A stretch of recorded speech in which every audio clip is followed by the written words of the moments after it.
that's really going to work, to be honest. We're going to move on to a fascinating market here, which is the Premier League top goal scorer. And a lot of it is taken up from Erling Haaland. You have to sort of remind yourself that Erling Haaland finished on 36 goals last season, Kane 30, Ivan Toney 20, Salah 19, Wilson 18, Rashford 17. A couple of the Arsenal players there on 15 there. You can see the betting here that we have for this season. Haaland is 1.73, Salah 14.0, Kane just ahead at 13.5, Nunez 19.0, Rashford 30.0, Jesus, who's now unfortunately injured, 46.0, Isaac 50, and bigger prices the rest.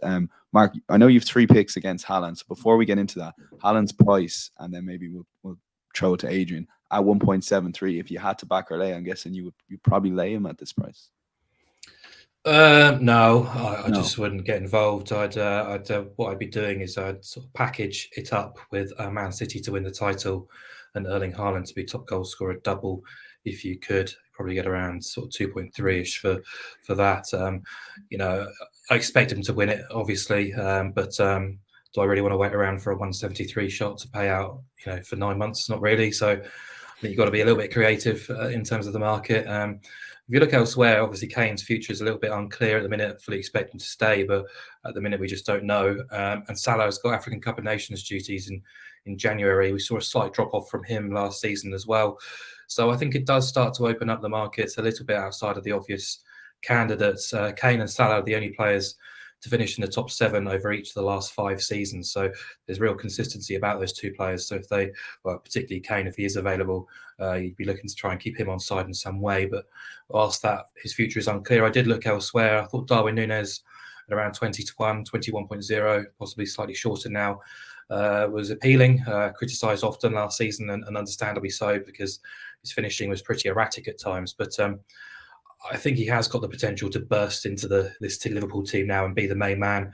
That midfield has been overhauled, but you've already got Trent Alexander-Arnold being an assist machine towards the back end of last year. Szoboszlai, McAllister, 2 players who are more than good enough to be inventive and incisive in possession.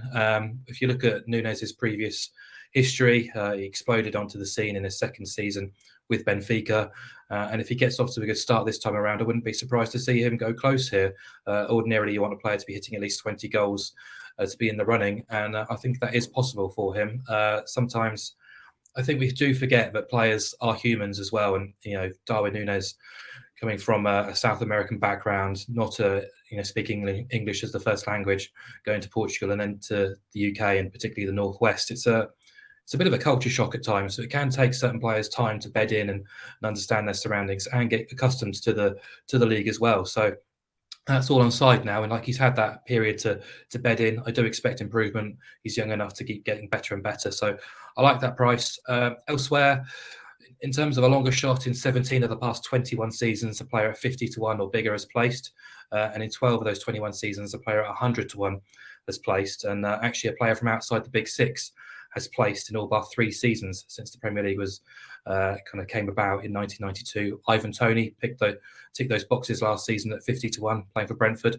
Ollie Watkins, 75. I know he's had fitness issues, but goal totals of 14, 11 and 15 since moving to Villa. I think that's promising.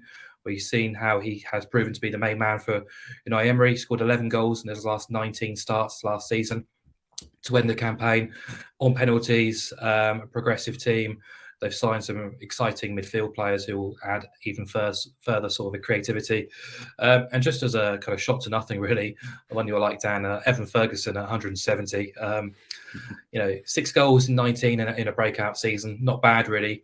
He's looking like being the number 1 choice to lead the line over João Pedro. He has said himself that the forwards will probably be rotated a little bit with European football as well. But I just think in a De Zerbi team, leading the line, for a side with, we talk about as a 3.3 shot to finish in the top 6, a side who were favourites against Man United at Wembley, a side who were so gung-ho, score goals for fun, to have the leading striker at 170.0, it'd be rude not to sort of have a couple of quid on him just for interest, because there is potential there for Brighton to hack up. But obviously their goals are spread around quite a lot, or they were last season. But 170.0, just the wrong price for me. Yeah, I echo Evan Ferguson for obvious reasons, but he's going right to the top. I think it's just a question of the goals, Mark. But like you said, playing in a 3.3 for top 6 team under De Zerbi, that is very interesting. The other two selections, Watkins currently 75.0 on the Matchbook betting exchange, and Darwin Newen is the solid bet for market 21.0. And Adrian, this was a market you were kind of saying, look, Haaland's probably the most likely, he is the most likely for sure, but that 1.73 you wouldn't be, or 1.75, I think you wouldn't be against it anyway. No, he's almost a cert. I think it's just injury that can stop him.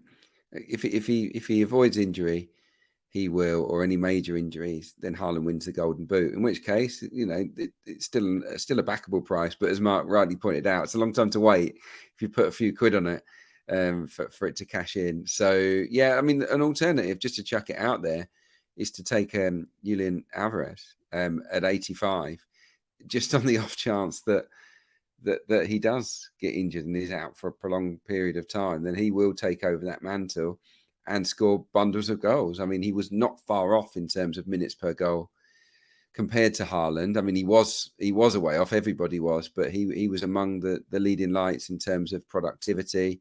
So yeah, it might be worth a little tickle for one or two people to have a few quid on Alvarez just on that off chance. One other name I want to chuck into the mix is Nicholas Jackson at Chelsea. I mean, it's a real long shot, but the thing is, Chelsea only have the Premier League, really, don't they? Obviously, in the domestic cup competitions to keep them interested. I do think that Pochettino will stick with as close to a regular starting 11 as possible. He did it at Tottenham. I can see Jackson playing up top with Nkunku just off him, and I think they'll both plunder plenty of goals. From what I've seen of Jackson, he looks good. He looks really sharp. And obviously he finished last season at Villarreal in sensational form. I think across, Europe's top leagues, no one was scoring at a faster rate than him towards the back end of last season. So yeah, a Chelsea side that will score more goals this season under Pochettino.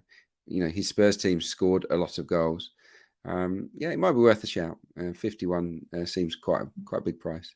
Okay, a couple of alternatives for Adrian. Nicholas Jackson for Chelsea, 51.0, and Alvarez, 85.0. Incidentally, 9 Premier League goals last season. So yeah, any sort of Haaland injury, and that could be actually quite a nice way to play it. Maybe lay it off when Haaland comes back fit. We will move on to Adrian's bread and butter here, the Championship and the EFL.